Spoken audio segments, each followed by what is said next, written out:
Waarom leef sommige welgesteldes en gesonde mense onder voortdurende spanning, terwyl van die armes diepe vrede ervaar? Die name van Latimer en Ridley is in die geskiedenis verbind, omdat hulle op 16 Oktober 1555 by dieselfde brandstapel as martelare verbrand is. Die aand voor Ridley se teregstelling het 'n vriend aangebied om die hele nag by hom te bly om hom te vertroos. Ridley het beleefd geweier en gesê: "As God wil, beplan ek om vanaand net so rustig te slaap soos enige ander nag in my lewe."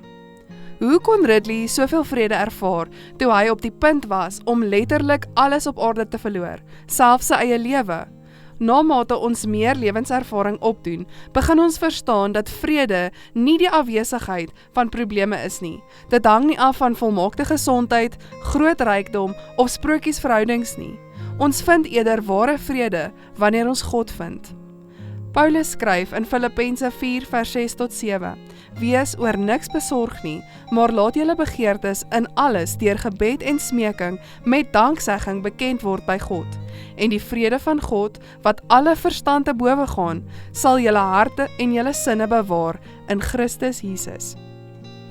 Soek jy na finansiële vrede? Soek die Here eerste en jy sal rustig slaap. Om getrou aan God te wees met tiendes en belofte offergawes beteken dat ons hom so vertrou, dat ons selfs ons finansiële lewe in sy hande plaas. En hy gee aan ons 'n diepe vrede, wat alle verstand te bowe gaan.